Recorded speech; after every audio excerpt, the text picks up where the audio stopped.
Hey there, Mama. Welcome back to another episode of the Working Mama podcast. Last week we had Jess from the Careers After Babies report, and this week we're going to bring a report in from an Australian perspective. So I, earlier this year, spoke with Angela from Women's Agenda, and yes, it was a bit of a pinch me moment talking to her. I'm a big fan of Women's Agenda and everything they do to support women across business. And they did, actually for the last couple of years, they've been doing a report. And so I spoke with Angela about this Women's Ambitions report. And just in summary, they say in the opening, for women, the impacts of COVID have been especially great. The pandemic saw thousands juggling and often overburdened by huge domestic workloads while simultaneously striving to achieve their career goals and ambitions. So where did that leave everything? This fourth of the Ambition Report examines the changing ambitions of women in Australia and uncovers some surprising results. So I really enjoy this chat with Angela as she goes more into the results, some of the findings, and also some of her experiences as well as she navigates the juggle as a working mum. So really hope that you enjoy this episode. As always, if you can leave a rating and review, that would be amazing. And this episode is being brought to you by the Working Mama Village, your community resources, and your chairperson supporting you on as a working mum. So the membership is currently got waitlist at the moment. So head over to the website to put your name down for when doors open. Have a great day and enjoy this episode. Welcome to the Working Mama podcast, a show that provides real-world tips, tricks, and advice to all working mamas on how they can have a career, family, and hopefully one day break the glass ceiling. Welcome, Angela. Welcome to the Working Mama podcast. How's your day going so far? It's going pretty good. I just mentioned that it's very cold and I've ended up working from home, which is one of those things that you couldn't really do in the past, to sort of stay home on account of it not being that pleasant outside. And one of those things I should say not everyone can do, but that's where I'm at the moment, trying to stay cozy and warm and awaiting whatever comes next. Yeah. Yeah. Very much mum life as well. So for those that don't know you, how would you best describe yourself and what's been your career journey to date? Okay, so I guess professionally, I describe myself as a journalist, a news editor, and business owner. So I'm the co-founder of Agenda Media with Tyler Lambert, and we run a small team of journalists and producers. We're best known for the daily news publication Women's Agenda. We're an independent media business. We don't have outside investment. And so everything we do in terms of the journalism that we do and the daily newsletter that we put out kind of gets funded through various partnerships that we create and advertising and other things. Personally, I'm the mother of 3 young boys, and I guess the combination of those two things makes me somebody who doesn't really get enough sleep, and I feel like I'm sort of living on the edge of everything every single day and up against every kind of deadline, and like nothing is ever actually done, but that's all part of the parenting life as well. So, and in terms of the career journey, I guess I've always wanted to be a journalist. It was an ambition that I had in high school. I always loved news media and news magazines, and family of, we had always had the newspapers at breakfast and we're always talking about what was going on in current affairs. It took me a while to kind of get into it. And yeah, somehow I sort of landed where I am. So Women's Agenda, it was founded 10 years ago. So I was the founding editor, but we previously were part of a bigger publisher. And I acquired the publication when I was on parental leave with my second child. And so I started publishing it kind of from my bedroom just by myself initially when he was 6 weeks old. Oh, my goodness. Yeah. So it was... Wow. It was a good sleeper. That so that was okay, because I used to get a few hours out of him. I used to get up early. He was quite consistent through the night. So, it all comes down to your energy at the time and the type of baby and child you have, I think, for your capacity to work. And I had a third child, and that he wasn't a great sleeper. So that was quite different. But by that point, we had a team, and I could take a little bit more of a break or kind of dip in and out of it. But when it was just me, it was very much and it wasn't, at that point, it wasn't bringing in any money. I kind of had this timeline of trying to figure out if I could make a business out of it, but knowing that I just wanted to at least keep it publishing and keep the stories coming every day, and keep ensuring that every day we're putting out the newsletter as our readers had been expecting from us and were continuing to expect from us. And we've done that ever since. That's amazing. Kudos to you for, your ambition and what you do, and sharing so many stories as well, for really targeting women, because, women are some of that underrepresented voice in the media. And we know that not, particularly say women in sport, which I know you also do focus in on, and, workforce participation and the like, that, those stories, if it wasn't for your publication, wouldn't necessarily be told. And, it's amazing that, 6 weeks postpartum, when most people are just still trying to understand this baby, but you're putting out this amazing newsletter. So kudos to you. And on behalf of everyone, thank you for keeping it going. Oh, thank you. Yeah. And, it's one of those things with you mentioned about women's workforce participation, and I sometimes look at it, and I had somebody actually make a comment to me this morning. It's, stories that haven't necessarily, done that well in terms of numbers or metrics, or had, a big impact, or had a huge, heaps of likes and comments across social media. But sometimes stories are having this sort of smaller impact in some very niche part of an industry somewhere, and we don't actually realize it at the time. But it could be that the lack of women represented, or the lack of funding going to those women in that part of, in this niche area of industry, it hasn't had any recognition yet, and you realize later that actually putting out there has done something for that, hopefully help to move things along and make people more aware of some of those gender gaps that are out there. So yeah, it's interesting. It's not always the big stories that feel the best or are the most transformative. Sometimes it's the ones that, maybe have hardly even been read, but hopefully have been read by the right people and influential people who might be able to make a difference. Yeah, and I think another part that makes a difference is actually your Women's Ambition report. And certainly reading that report, and I'll put the link to the report in the show notes, the statistics do not lie. There are some pretty, I have to say, shocking statistics in there, and we'll get to those.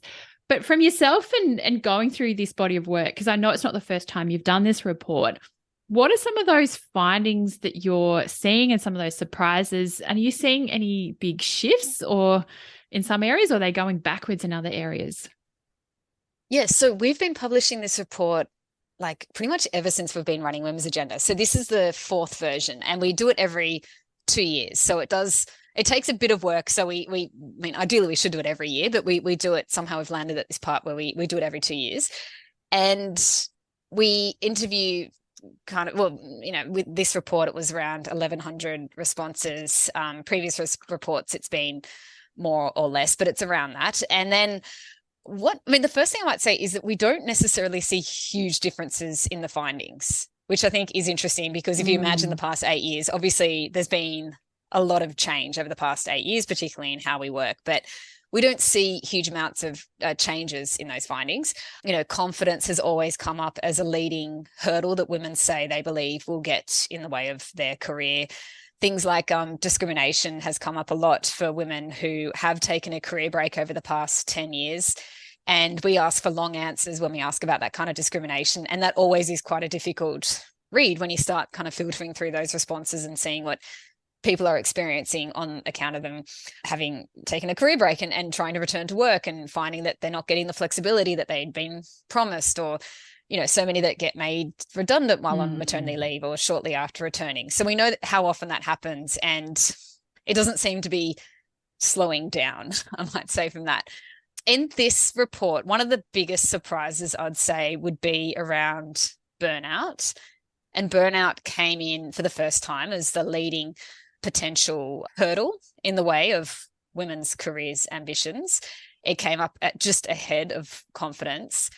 I found it interesting because, burnout came up 2 years ago, but again, 2 years ago was, in the early parts of 2021. We'd just been kind of through the first lockdowns. We were ready. Actually, I think when we were doing the survey, we were sort of in the midst of those 2021 lockdowns. And it was interesting to see that, burnout was certainly there, but it's actually come up bigger here. So it's not like we've come out of these pandemic periods and these the end of this period of these lockdowns, and all of a sudden everything is okay. There's still burnout, and there is still, maybe there's a tail end of what we experienced, and that's kind of coming to the fore now. There is still burnout in terms of what people are experiencing at work and their workloads and trying to manage work and care responsibilities. This stuff didn't just go away. And even with hybrid work and having more opportunities to work remotely and possibly flexibly throughout the week, again, burnout hasn't gone away. If anything, it's possible that those things have contributed to more burnout, maybe because it's harder to define what's in the work box and what's not in the work box, and everything is kind of blending into this 24/7 situation. Are women saying, like, this is my issue and how they're resolving it? Because it's such a topic that's there. And I think you had it that 77% of women in your report were experiencing burnout. And that's a huge number out of 1,100 women. Yeah. That's almost 800 women that are experiencing it. That's absolutely massive. Yeah. So 3 in 4. So I was so surprised by that. And that was basically, we asked if they believe they may have experienced burnout over the past 12 months. So not ever, but over the past 12 months. So I think that is really significant that women are reporting that, and it is a real issue. And the other thing with that is that when we ask women about, what might be leading to that burnout, I guess maybe this is a bit of a surprise as well. It wasn't necessarily parenting responsibilities. That is certainly a factor. And remember that, so that 77% figure, that was across all women. So that wasn't broken up in terms of caring responsibilities, other factors. That's the full survey cohort. And I think it's interesting that it wasn't just about the, parenting responsibilities, where I think we've come to expect it. It was things like, I think it was a third had said having a difficult manager or boss. And you look at something like that and you think, okay, that's a situation that can be addressed, right? Like, that can be addressed through employers. They should be addressing that. We're in a talent shortage. They should be really aware of that kind of stat, and think, well, could 1/3 of my workforce actually be believing they may have experienced burnout because of a situation with their manager or boss, or because we're placing difficult expectations on them, or there's too many workloads, or we're asking too much of these people. So I think that it is something that we need a lot more focus on, I think, from an employer perspective. I always try to avoid this idea that we need to fix ourselves, because I don't think work is going to go away. I don't think ambition is going to go away. I mean, we were talking about this at the beginning of this conversation about when you're passionate about what you do, you'll put in the hours and you'll make it happen. And it's not that we should have to sort of say, well, we're not going to do that anymore, or we're only going to work, or, we're going to move to working part-time, or working, remove a day from week or so, because the ambition won't go away, and the desire to do those big things that we want with our careers isn't going to disappear overnight as we feel suddenly better that we're not burnt out anymore. But we can kind of expect, policymakers, employers, family members, those around us, supporters, to do a little bit more to support the women in their lives, to consider how many loads they are taking on, and what could help them. And if there are things like terrible bosses getting in the way, or if there are things like too much, domestic work at home because they're not getting any help or support, then how, other family members might be able to support that too. I think it's so true. It's often, when you hear the topic about the mental load, it's often branded as a female, usually a mum's topic. But when really the mental load is a shared responsibility, it's a shared topic. So it doesn't necessarily have to be, oh, right, you fix it, as you said. It's about those around you and recognizing it, and particularly from a female perspective, calling it out and not being afraid to call it out either. Like, I know my husband this week was talking to me about something, and I said, sorry, mate, I can't deal with this topic this week. Can we talk about it next week? And he's like, oh, okay. Like, and then he's then thinking, all right, you've got a bit going on. I'll park that. But it does take something to actually call it out. But yeah, it's definitely a challenge. But you're right. It's not our issue. It's also those around us. We're not necessarily going to fix it. And often as we know, women will just keep taking, yes, yes, yes. Particularly in a work situation, if you're working part-time, you may think, oh my goodness, if I say no, what's the repercussions? But yeah, it's obviously burnout is often a big part of that. Yeah, exactly. But I like what you mentioned about your example there, because it sounded like that was a thing that you didn't want in your head. And it wasn't like necessarily to go and do a physical task or something, but that whole idea of, I mean, even though it's just a thought or an idea or something that you need to think about, it still is a load that is going to land in your head. And you called that out, that you didn't want that there this week, that, you know, you'd have more capacity to have that there next week. And I think it's, again, important to think it's not all about very clear, tangible to-do items on a list somewhere. It's actually about everything that accumulates. Yeah. And is that certainly something like is what some of the barriers of women and also around their career ambitions? Because I noticed it as well that you were talking about self-confidence. And I know in the report it's reduced from 50 to 41%, but that's still a really high factor around confidence. And is that something that's across the board of women? I know that returning back into work both times after my mat leaves, I did experience a big dip in confidence. And even more recently, I've gone, oh, it's actually my mindset and how I'm seeing myself is different to how others are seeing me. It's such a big part of who I am and my confidence. But is that something that women are also through this report experiencing? And is that then having a positive or a negative impact on their careers?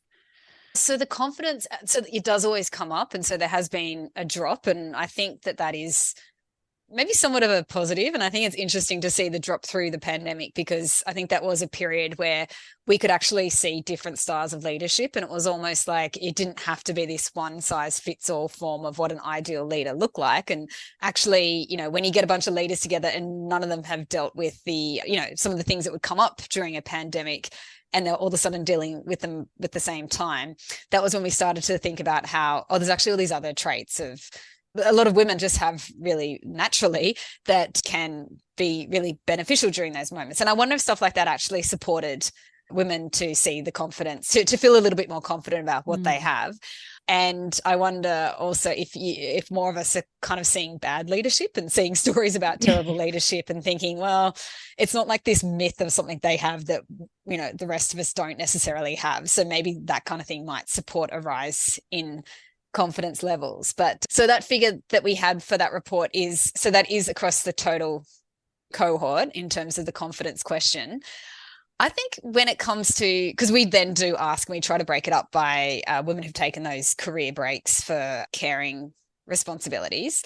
And so with that, I think it's interesting to look at the ambitions there, because it's not like ambition goes away. Like, it's not like you're suddenly have this desire to, you know, not be thinking about the paid work ambitions that you had in the past. They might change, but we certainly find that, and we found this every time that we've done this research, that a large majority of women report that they are feeling more ambitious now than they were prior to taking that career break. So, but, you know, things are getting in the way. We don't specifically ask about the confidence aspect there, but we do ask about things like discrimination.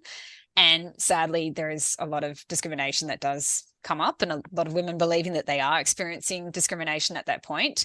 And we also ask about the biggest challenges that they face, that they've faced on return to work, that they had faced or they anticipate facing. And I know that obviously the accessibility and affordability of childcare is a significant issue, and one we are always keeping high on the agenda, and for many reasons, more than just the benefits to women's workforce participation, but also in the interests of, you know, how valuable childhood education is for children and ultimately for the country.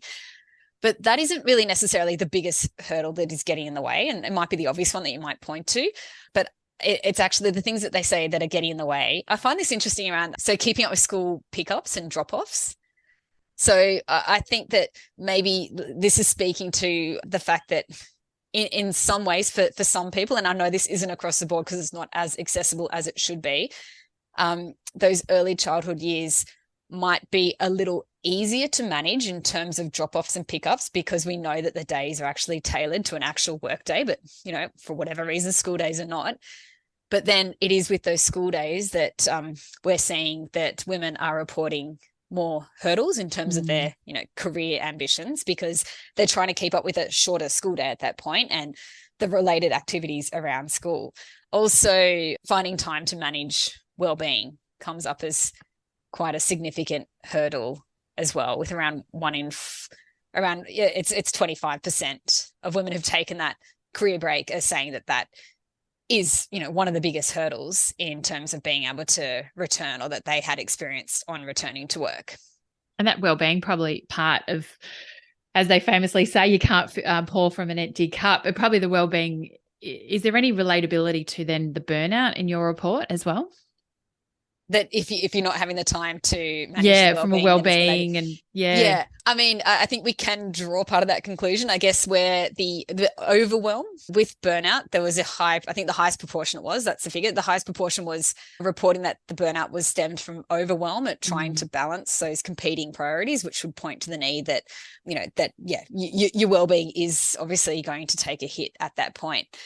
I wanted to just say one other thing about women taking career breaks and ambition, and that is that we found that in terms of one of their key career goals over the next 2 years, that those women were saying 66% of them said increasing their salary and earning potential is a key career goal. And I like that, again, because it just sort of dispels any kind of myth that about, any kind of lack of ambition or any kind of lack of desire to get promoted or to get a new well-paying role at that point, that actually women, and in many ways it might be out of necessity, but it's also out of, feeling possibly reinvigorated and ready to push forward in a career, looking to increase their salary.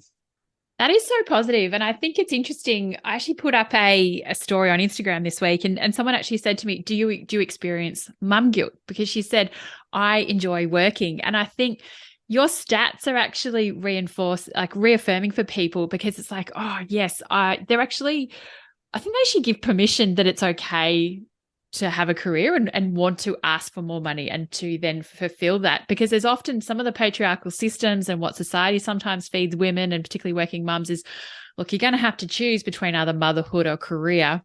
But as you say in your statistics, and work goes away as well, of normalizing that, of no, it's okay. Ambition is normal. You're not alone if you feel that. There are others actually feeling it as well, which I think is a really good story to amplify. And if you're listening to this, that you're like, look, I don't have that much mum guilt because I still want to create and I enjoy working, go for it. It's normal.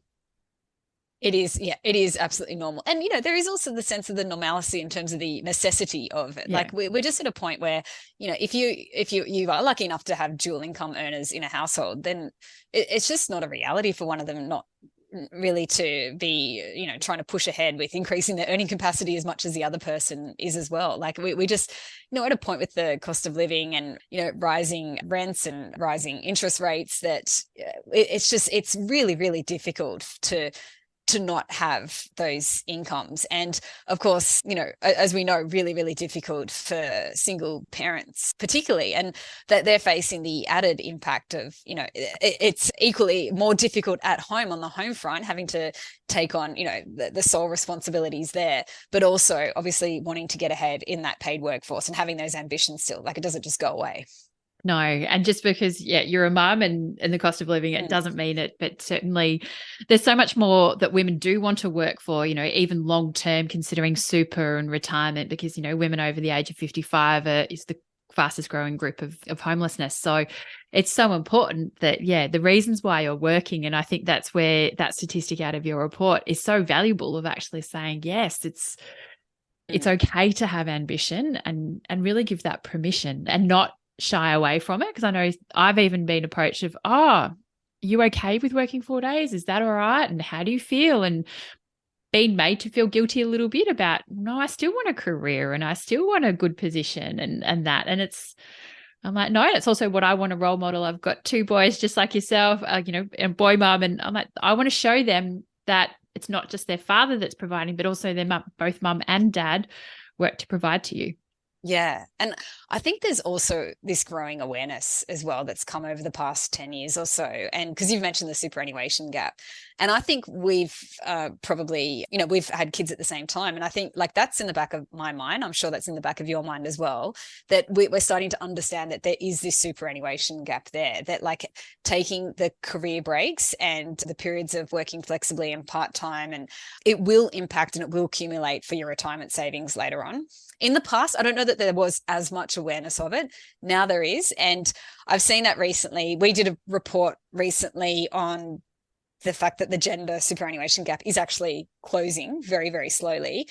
And according to that was research from Roy Morgan, and some of the commentary around that was that it is, likely that this growing awareness of that gap is actually contributing to helping to close it. So, women being very much aware of the fact that they're taking in less and looking to make up the shortfalls or be wary of it. Yeah, I ran a masterclass inside my membership this week, and the financial planner that presented, she gave this chart about superannuation.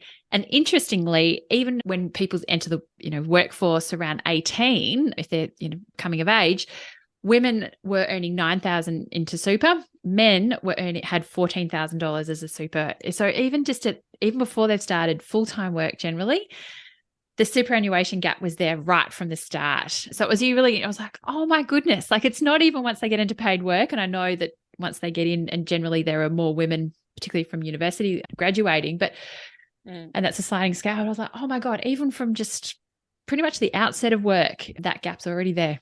Yep. Yeah, it's already starting, just like the gender pay gap. So it certainly is. Yeah. Now, are you noticing any differences in terms of ambitions between women that have children or without children? Or is it pretty much the same, that no matter, females certainly have that ambition regardless? I mean, we don't notice so much difference.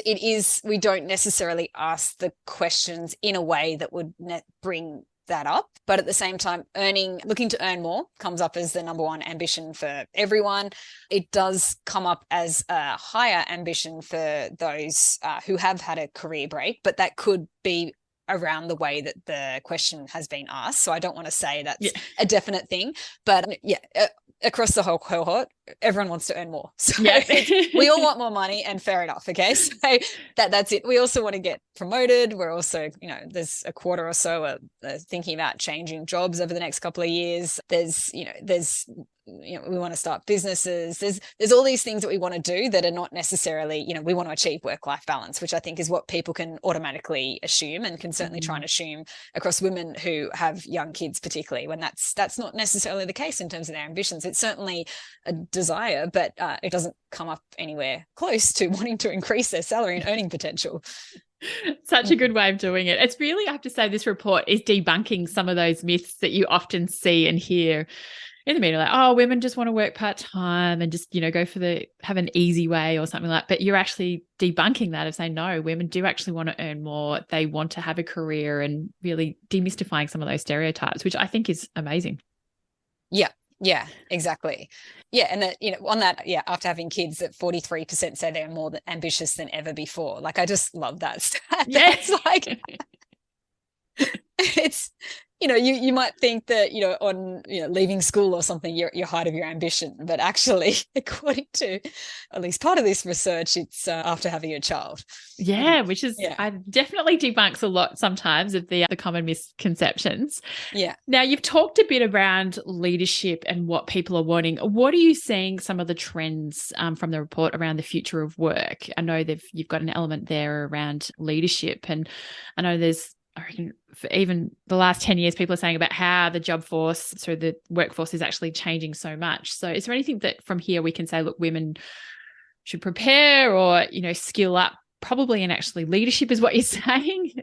Yeah. So, I mean, the first thing is so we asked a lot about hybrid work and working from home, and it was the first time we'd asked about that, but we were trying to get an idea of if those who were working hybrid or from home, and we had, we asked them about various different structures, if they felt it might be hindering their career at all.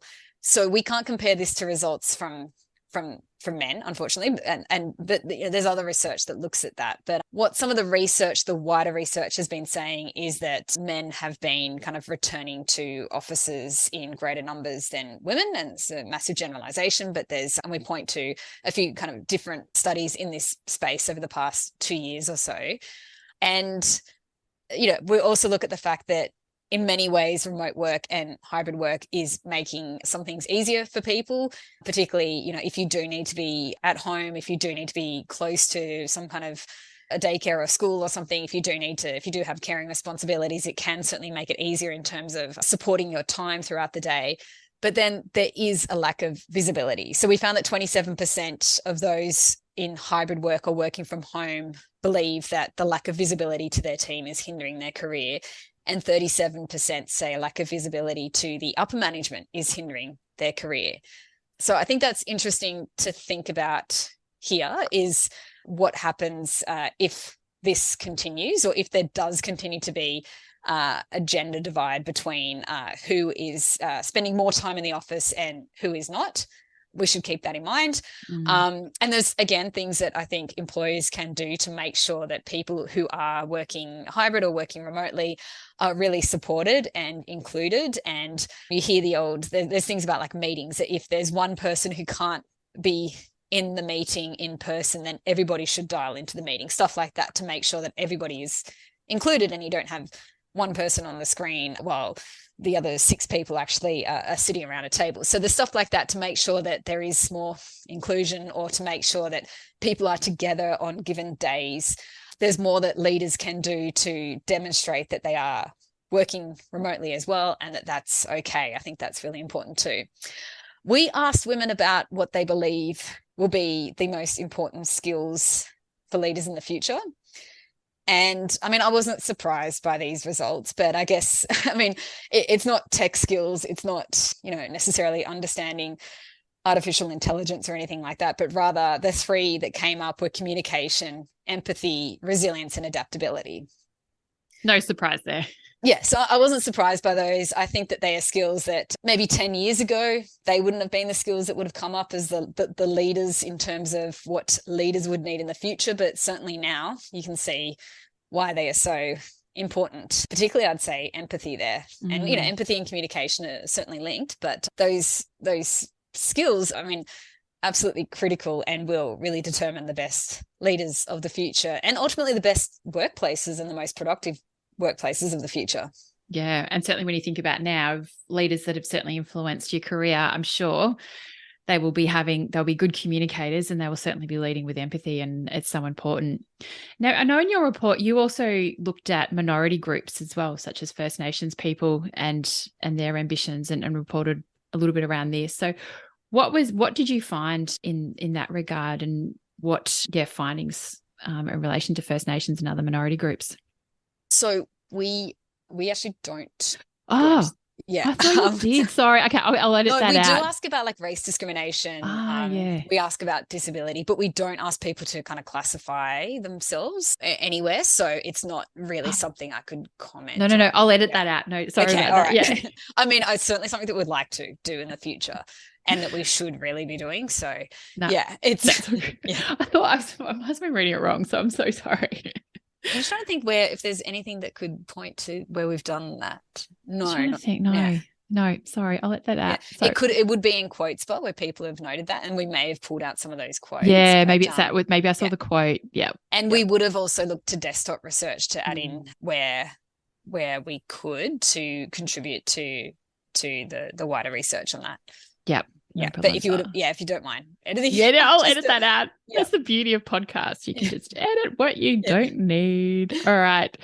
Okay, so I'll just do my last question. So from all of this amazing report and statistics, what would you like Angela to see change and improve relating to burnout, self-care, well-being, or confidence? Because there's so many, like what you've got in this report.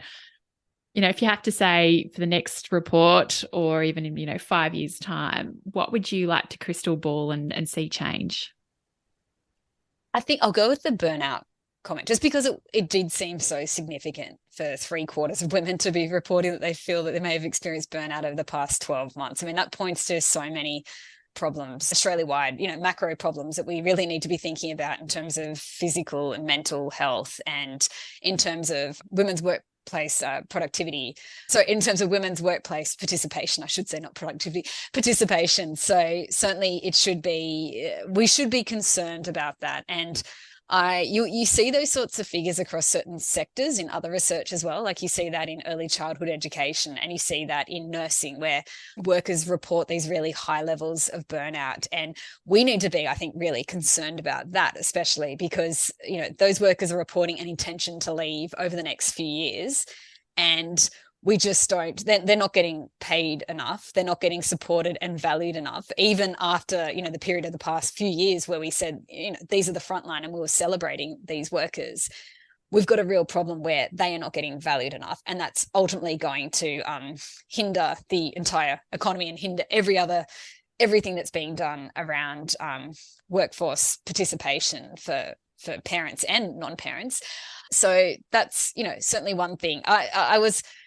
So we saw that high level of burnout across the full cohort of women that we surveyed. I'd like to see that change. I'd really like to see how we can ensure that the structure of work is provided in a way, and that's from employers, it's from clients, it's from all of us, is structured in a way that, enables us to thrive as individuals, as opposed to enabling, some form of productivity, or for that rather we kind of put the people first, and that we actually, when we say that, we mean it, that we actually do care about how they are going, that we do care about, how they are coping, not just today, but how they were coping last week and how they expect to be coping in the future as well. And I think we can all have a role to play to support each other on that, to make sure that we are living in a society. I've heard that thing that, like, we want to live in a society, not an economy, right? Like, that we are living in a society where we support people, where we all get to do wonderful things and build great businesses and things like that, because that's all important. But then at the end of the day, nothing is more important than our own health and our own happiness and well-being and ability to thrive, and our own ability also to, be with our families and friends and do the things that we want to do around outside of work. Yeah, so well said.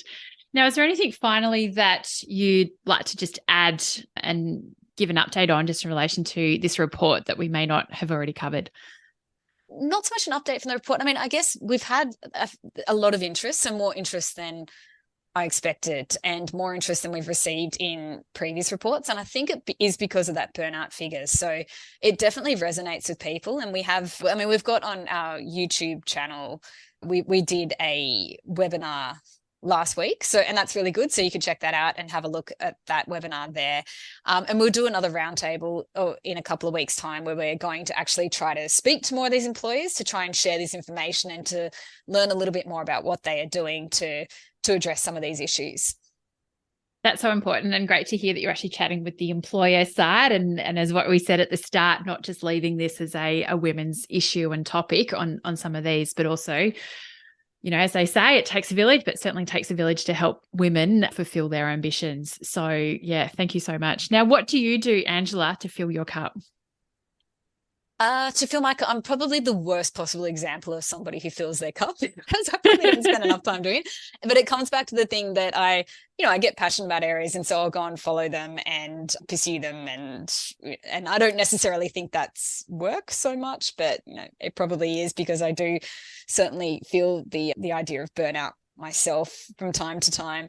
I do, in terms of, I guess, self-care, I run every day. I'm really passionate about, health and trying to stay fit, and just doing all the things that can support you later on in life in terms of your longevity, and in terms of really being healthy when later on in life. So not just living longer, but actually hopefully being healthy during that period, and how that correlates with everything else that will be going on later on. So I do, yeah, so that's kind of it for me. And it's funny, because to make that happen, I have to kind of get up an hour earlier than I would otherwise be sleeping, which probably wouldn't be the worst thing to do either, but I do enjoy running, and it's definitely not to I separated it from my from any kind of idea about weight loss or anything. It's about my mental health and my physical health, and I try and do some strength training as well to try and maintain that, with the idea that I'd like to still be running when I'm kind of in my 80s and 90s. We'll see. But I think, you find what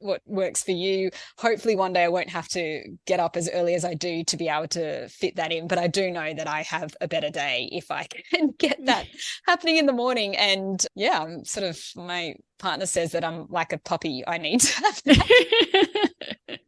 Need to have my morning run, or I'll sit there like, yeah.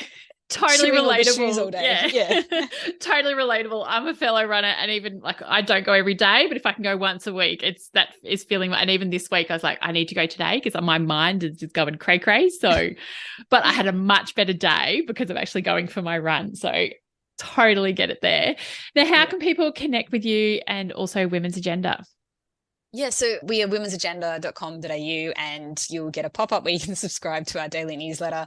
I'm on Angela at womensagenda.com.au, and Angela Priestley, Ley, across various socials. So on Twitter, LinkedIn. LinkedIn is probably the best for me at the moment. I used to love Twitter, but things have obviously changed there. So go and yeah, I love connecting with people on LinkedIn. I think it's possibly when we talk about burnout and well-being, and LinkedIn can still have its issues, but it's not quite in terms of how Twitter can make you feel sometimes. Yeah. So, definitely. Manage your well-being by choosing your social media carefully. So yeah. Great advice to finish on. Yeah. Well, thank you so much, Angela, for your time going through this report, but actually also thank you for commissioning this type of report, because I think it really debunks a lot of myths, that particularly around working mums and even women's ambitions. I think it's so important to share these stories to really change the message and the narrative. And again, thank you so much for everything you and your team do at Women's Agenda to advocate for all topics relating to women. So thank you very much, and have a great day. Great, thank you. Thank you for listening to the Working Mama podcast. Subscribe to the podcast on iTunes, Spotify, or your favorite podcast catcher. Please also feel free to contact me on any of the Working Mama social channels. Remember, Mama is MUMMA, or website www.workingmama.com.au. I would appreciate you to share this podcast with friends and colleagues, especially those that are parents managing the juggle. And I would really appreciate if you had to take the time out to leave a review of the podcast. Thank you, and see you next time. Have a great week.